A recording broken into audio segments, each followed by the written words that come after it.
US ആർമിയിലെ ഒരു സൈനികനായിരുന്നു ഞാൻ. Afghanistan Iraq യുദ്ധത്തിൻ്റെ കാലയളവിലാണ് ഞാൻ അമേരിക്കൻ ആർമിയിൽ ചേർന്നത്. അപ്പോൾ ഒരു യുദ്ധം കൊടുമ്പിരി കൊണ്ട് നിൽക്കുന്ന സമയത്ത് അമേരിക്കയിലുള്ള പല ബേസുകളിലും ആക്റ്റീവ് ഡ്യൂട്ടി ഡിപ്ലോയ്മെൻറ്റ് വരുമോ, ഏത് യൂണിറ്റാണ് ഡിപ്ലോയ് ആവുക, ഏത് ഡിവിഷനാണ് ഡിപ്ലോയ് ആവുക എന്നുള്ളതിനെക്കുറിച്ചൊക്കെ ചർച്ചകൾ ഇത് ചെയ്യുന്നുണ്ട്.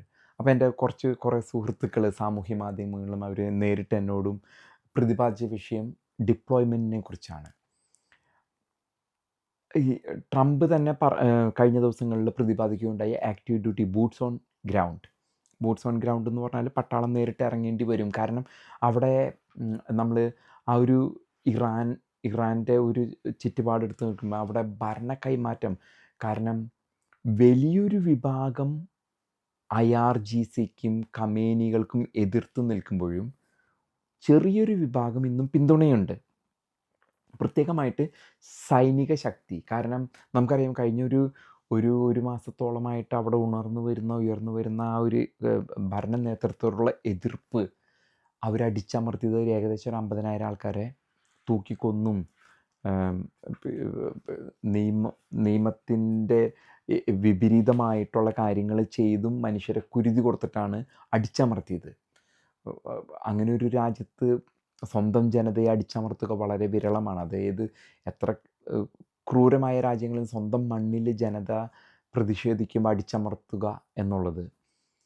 അങ്ങനെ അടിച്ചമർത്തിയാണ് ഇറാൻ ഇത്ര നാളും പിടിച്ചു നിന്നത്. മാഷ അമീനി പോലെയുള്ള വിഷയങ്ങൾ, ഹിജാബ് ധരിക്കുന്നതിനെക്കുറിച്ചുള്ള വിഷയങ്ങളും തീവ്രവാദത്തിൻ്റെ അങ്ങേ അറ്റത്ത് ചെന്നിരുന്ന ഒരു രാജ്യമാണ് ഇറാൻ.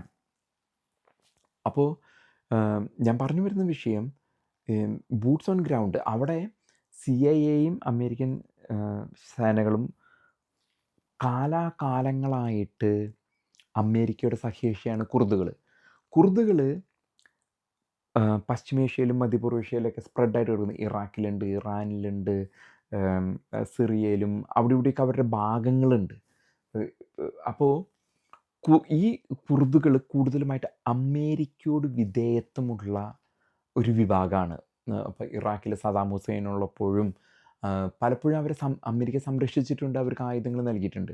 എന്നാൽ അവരെ ഒട്ടനവധി പീഡനങ്ങൾ അനുഭവിച്ചൊരു വിഭാഗമാണ് കുർദുകൾ. ഒപ്പം തന്നെ ഈ കുർദുകളെ വിമത വിഭാഗത്തെ ഇറക്കി വിട്ട് ഇറാനിലുള്ള ആ ഒരു വികാരം മുതലെടുത്ത് അവിടെ ഒരു അന്തരീക്ഷം സ്ഥാപിക്കുകയാണ് അമേരിക്കയുടെ ലക്ഷ്യം. ഒപ്പം തന്നെ ഇസ്രായേലിൻ്റെയും.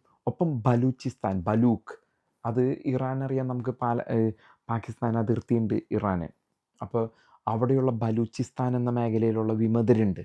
ഈ വിഭാഗങ്ങളെല്ലാം ഒരുമിച്ച് കൂട്ടിയിട്ട് ഇറാനിൽ അസ്ഥിരത, ഭരണമില്ല, കാരണം ഖമേനി മരണപ്പെട്ടു. തലപ്പത്തുള്ള 40 ആൾക്കാരും ഈ സൈനിക നേതൃത്വത്തിലുള്ളവരെയും ഭരണ നേതൃത്വത്തിലുള്ളവരെയും ഇനി വരാനിരിക്കുന്നവരെയും കൊല്ലുമെന്ന് തന്നെയാണ് ഇസ്രായേലും അമേരിക്കയും കൊടുത്തിരിക്കുന്ന താക്കീത്. കാരണം അതുകൊണ്ട് ഭരണതലത്തിലേക്ക് ആരും വരുന്നില്ല.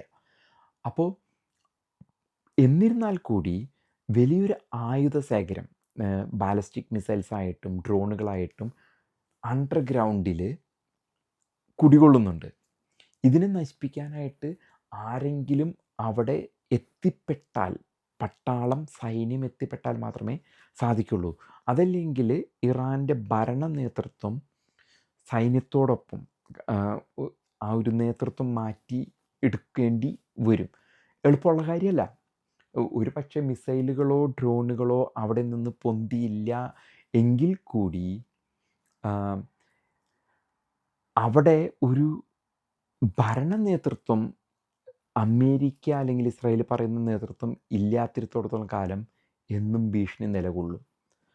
ആ ഒരു ആ ജനതയെ നയിക്കാനായിട്ട് അവിടെ മാറ്റം വരുത്തണമെങ്കിൽ വ്യക്തമായ രാഷ്ട്രീയ സ്വാധീനം അവിടെ ചെലുത്താണ്. ഇപ്പോൾ നമ്മൾ ഉദാഹരണമായിട്ട് പറയുകയാണെങ്കിൽ ജോർജ് ബുഷ് പോലെയുള്ള പ്രസിഡന്റുമാർക്കും ഒബാമമാർക്കൊക്കെ തെറ്റുപറ്റിയത് ഇറാഖ് അഫ്ഗാനിസ്ഥാനിൽ നൂർ അൽ മലീക്കിനെ കൊണ്ടിരുത്തി, അഫ്ഗാനിസ്ഥാനിൽ അവിടെ ഒരു വ്യക്തിയെ കൊണ്ടിരുത്തി. പക്ഷേ ഭരണം ഒരു രാജ്യത്തിൻ്റെ മൊത്തടക്കമുള്ള വികാരം ഉൾക്കൊണ്ടുള്ള ഭരണം വേണമെങ്കിൽ നമ്മളൊക്കെ ജനാധിപത്യത്തിൽ വിശ്വസിക്കുന്നതാണ്. ഞാനിപ്പോൾ ഇന്ത്യയിൽ ജനിച്ചു, അമേരിക്കയിൽ ജീവിച്ചു എന്നിരുന്നാലും രണ്ടും ജനാധിപത്യ രാജ്യമാണ്. അതിൻ്റെ സവിശേഷതകൾ പറഞ്ഞറിയിക്കാൻ പറ്റില്ല. അതിലേക്ക് ഇടത് ഇസ്ലാമിക തീവ്ര നിലപാടുകൾ വരുമ്പോഴാണ് നമ്മളെ തെറ്റിദ്ധരിപ്പിച്ച് ഭിന്നിപ്പിച്ച് നമ്മുടെ സംസ്കാരത്തെ നശിപ്പിക്കുക. അതേ ഇതാണ് കഴിഞ്ഞ 47 വർഷമായിട്ട് ഇറാനിൽ സംഭവിച്ചുകൊണ്ടിരിക്കുന്നത്.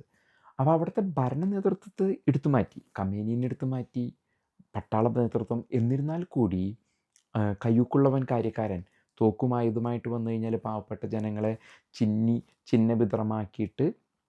ചിന്ന ഭിന്നമാക്കിയിട്ട് അധികാരം ഏറ്റെടുക്കും. അത് ലോക ചരിത്രത്തിൽ പറഞ്ഞിട്ടുള്ളതാണ്. പ്രത്യേകിച്ച് ഇസ്ലാമിക തീവ്രവാദവും ഇടത് തീവ്രവാദവും. സോവിയറ്റ് യൂണിയൻ അതിനൊരു ഇതാണ്. ഇടത് ഇസ്ലാമിക ശക്തികൾ വന്നാൽ ജനാധിപത്യത്തെ അടിച്ചൊതുക്കും. അതിന് വേണ്ടിയിട്ട് ഇപ്പം ഞാനിപ്പോൾ പലപ്പോഴും കേട്ടിരുന്നത് ഈ ആക്റ്റീവ് ഡ്യൂട്ടി ഡിപ്ലോയ്മെൻറ്റിനെ കുറിച്ചാണ് പല അമേരിക്കൻ മിലിറ്ററി ബേസുകളിലും നടക്കുന്ന ചർച്ച. Boots on ground. അത് ട്രംപ് പറഞ്ഞതിൻ്റെ പേരിൽ ഏതൊക്കെ യൂണിറ്റ്സാണ് ആരൊക്കെയാണ് ഡിപ്ലോയ് ആവാൻ പോകുന്നത് എന്നതിനെക്കുറിച്ചുള്ള ചർച്ചകൾ. ഒരുപക്ഷെ ഈ സാധാരണ താഴേക്കിടയിലുള്ള പട്ടാളക്കാർ ചർച്ചയ്ക്ക് ഉപരിയായിട്ട് അവിടെ സംഭവിക്കാൻ പോകുന്നത് സ്പെഷ്യൽ ഫോഴ്സസും സർജിക്കൽ സ്ട്രൈക്ക് എന്നൊക്കെ നമ്മൾ ഇന്ത്യൻ ഇതിലൊക്കെ വളരെയധികം കേട്ടിട്ടുള്ള അങ്ങനെയുള്ള സർജിക്കൽ സ്ട്രൈക്സ് ആയിരിക്കും സംഭവിക്കാൻ പോകുന്നത്. കാരണം ട്രംപ് യുദ്ധം ആഗ്രഹിക്കുന്ന വ്യക്തിയല്ല. കാരണം 2 ദിവസം 3 ദിവസം യുദ്ധം തുടങ്ങിയപ്പോഴേക്കും അദ്ദേഹത്തിൻ്റെ മുഖത്തിൻ്റെ ഭാവമൊക്കെ മാറിയതായിട്ട് നമ്മൾ മാധ്യമങ്ങളിൽ കണ്ടിരുന്നു. അപ്പോൾ ആ ഒരു യുദ്ധത്തെക്കാളും കൂടുതലായിട്ട് അവിടെ ഭരണമാറ്റം വരുത്താനും അങ്ങനെയുള്ള കാര്യങ്ങളായിരിക്കും ട്രംപ് ശ്രദ്ധിക്കുക എന്നുള്ളതാണ് പൊതുവെ നിലനിൽക്കുന്ന ഒരു ഇത്. കാരണം അദ്ദേഹം തന്നെ പറയുകയുണ്ടായി, 4 ആഴ്ച 5 ആഴ്ച 4 വീക്സ് 5 വീക്സ് എന്ന് അദ്ദേഹം മാധ്യമങ്ങളോട് പറയുകയാണ്. അദ്ദേഹം തന്നെ അദ്ദേഹത്തിന് യുദ്ധം ആഗ്രഹിക്കുന്നില്ല. എന്നാൽ അദ്ദേഹം ആ യുദ്ധത്തിലേക്ക് വലിച്ചഴിക്കപ്പെടുകയായിരുന്നോ എന്നുള്ളത് നമുക്ക് പിന്നീട് ചിന്തിക്കേണ്ട വിഷയമാണ്. എങ്ങനെയാണ് ഇത് ഉരുത്തിരിഞ്ഞ് വരുന്നത്? Active duty boots on ground വരുമോ, അതോ കുർദുകളും ബലിക്കുകളും അടക്കമുള്ള വിഭാഗത്തെ വെച്ച് ഇറാനെ നയിക്കുമോ എന്നുള്ളതാണ് ലോകം കണ്ടുകൊണ്ടിരിക്കുന്നത്.